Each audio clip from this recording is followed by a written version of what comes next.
In a stunning and increasingly viral geopolitical forecast, Jiang Shui-Qin, often dubbed China's Nostradamus, is warning that the United States could ultimately lose its war with Iran. And as the conflict intensifies across the Middle East, his prediction is gaining serious attention in Washington and beyond. Jiang, who previously predicted both Donald Trump's return to power and the outbreak of this very war, argues that this is not a conventional conflict, but a long war of attrition, one that Iran has been preparing for over 2 decades, designed to exhaust America's military resources, political will, and economic stability. And now, as reports confirm that the war has already triggered global oil disruptions, rising prices, and strategic anxiety among U.S. allies in Asia and the Gulf, his theory appears less speculative and more grounded in unfolding reality. According to multiple analyses, Iran is not trying to defeat the U.S. in a direct military sense, but is instead leveraging asymmetric warfare, cheap drones, missile saturation, and control over critical choke points like the Strait of Hormuz to stretch the conflict indefinitely, raising costs for Washington while minimizing its own vulnerabilities. And this strategy is already showing signs of impact, as the U.S. reportedly diverts military resources from Asia, delays key defense commitments, and faces growing concern from allies who fear America is being pulled into a prolonged and destabilizing regional quagmire. Meanwhile, diplomatic efforts remain uncertain, with Iran reviewing a U.S. peace proposal that includes strict demands on its nuclear and missile programs, though early signals suggest Tehran views the terms as heavily tilted in Washington's favor, raising the possibility that negotiations could stall and extend the conflict even further. Jiang's core argument hinges on historical precedent, that powerful empires often lose long drawn-out wars not because of battlefield defeats, but because of internal fatigue, economic strain, and strategic overreach. And as the U.S. continues launching strikes while Iran retaliates through both direct and proxy forces across the region, the question is no longer just who is winning militarily, but who can endure the longest.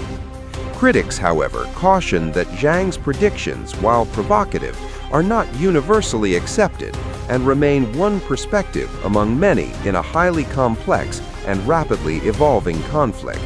Yet with thousands already dead, global markets shaken, and tensions escalating daily, one thing is clear. If this war becomes the prolonged struggle Jiang envisions, the consequences could reshape not just the Middle East, but the entire global balance of power for years to come. As the conflict grinds into a more dangerous and unpredictable phase, analysts across Washington are now debating whether the United States is walking into the very trap that strategists in Tehran may have designed years ago. A slow-burning confrontation that expands beyond traditional battlefields and into cyber warfare, proxy militias, and economic disruption, where victory is not measured by territory gained, but by endurance and resilience. And this is precisely where Professor Jiang's warning becomes even more alarming for U.S. policymakers. Because while America still holds overwhelming conventional military superiority, with advanced aircraft carriers, stealth bombers, and global strike capabilities, Iran's strategy appears to focus on avoiding direct large-scale confrontation and instead bleeding U.S. resources through constant low-cost, high-impact attacks, including drone swarms targeting bases, cyber strikes against infrastructure, and coordinated pressure from allied groups across Iraq, Syria, Lebanon, and Yemen, creating a multi-front challenge that stretches American defense systems thin. At the same time, The economic dimension of the war is beginning to hit closer to home for ordinary Americans, as rising oil prices triggered by instability in the Strait of Hormuz ripple through global markets, increasing gas prices, fueling inflation concerns, and placing additional pressure on the U.S. administration already facing domestic political divisions. And history has shown, from Vietnam to Afghanistan, that prolonged wars with unclear endpoints can erode public support faster than any battlefield loss, something critics argue Iran is counting on, while supporters of continued U.S. engagement insist that failing to confront Tehran now would embolden not only Iran, but also other adversaries watching closely, including major powers like China and Russia, both of whom are carefully observing how the U.S. manages simultaneous global pressures. Meanwhile, inside the Pentagon, strategic planners are reportedly reassessing force allocation as the war threatens to divert attention and resources away from the Indo-Pacific, a region long considered the primary theater for future geopolitical competition, raising fears among allies such as Japan and South Korea that America's focus could shift at a critical moment, potentially altering the balance of power in Asia and adding yet another layer of complexity to an already volatile situation. Yet perhaps the most unpredictable factor remains diplomacy, as back-channel negotiations continue with no clear breakthrough, leaving open the possibility that this conflict could either suddenly de-escalate through a fragile agreement or spiral further into a broader regional war involving additional state and non-state actors. And as each day passes with no resolution in sight, the central question raised by Jiang's prediction continues to echo louder across policy circles and media debates alike. Not whether the United States can win militarily, but whether it can sustain the political, economic, and strategic cost of a war designed to never truly end. As the war drags deeper into uncertainty, a growing number of strategists are beginning to warn that the most decisive battles may never appear on a traditional map, because this conflict is rapidly evolving into a test of systems, economic systems, political systems, and even social stability, where pressure is applied not just through missiles and military strikes, but through financial markets, information warfare, and public perception. And this is where the United States faces a uniquely complex challenge, because unlike Iran, which operates under a centralized power structure capable of sustaining long-term hardship with limited public dissent, America must constantly navigate the realities of democratic accountability, media scrutiny, and shifting public opinion, all of which can influence the direction of the war as much as any military operation.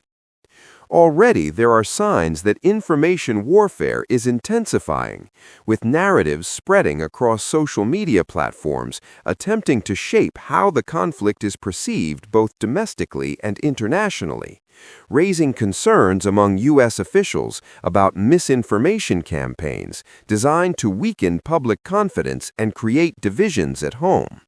While abroad, key allies are beginning to adopt a more cautious tone, publicly supporting the United States while quietly preparing contingency plans in case the conflict expands or drags on far longer than expected. At the same time, Iran's ability to operate through proxy networks continues to complicate the battlefield, as attacks attributed to allied groups create plausible deniability and make direct retaliation more politically sensitive, forcing Washington into a constant balancing act between escalation and restraint, a dynamic that plays directly into the kind of prolonged, ambiguous warfare that Professor Jiang has repeatedly described, where clear victories are rare and strategic ambiguity becomes the norm. Meanwhile, the risk of a broader regional escalation cannot be ignored, as any miscalculation, whether it's a strike that hits a high-value target, a disruption in global oil supply, or an incident involving another major power, could rapidly transform this conflict into something far larger and far more dangerous, pulling in additional countries and potentially reshaping alliances in ways that would have long-term global consequences. Inside the United States, political divisions over the war are also beginning to sharpen, with some leaders calling for a more aggressive approach to decisively end the threat, while others argue for restraint and renewed diplomatic efforts to avoid another prolonged entanglement.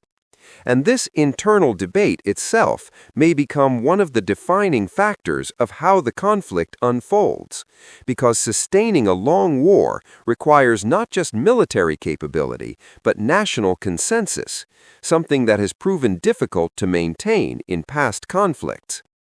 And as these pressures continue to build, from the battlefield to the economy to the political arena, the core of Jiang's prediction becomes increasingly difficult to dismiss outright, not because it guarantees a specific outcome, but because it highlights a fundamental reality of modern warfare, that in a conflict designed to stretch indefinitely, the ultimate question is not who strikes harder, but who endures longer without breaking.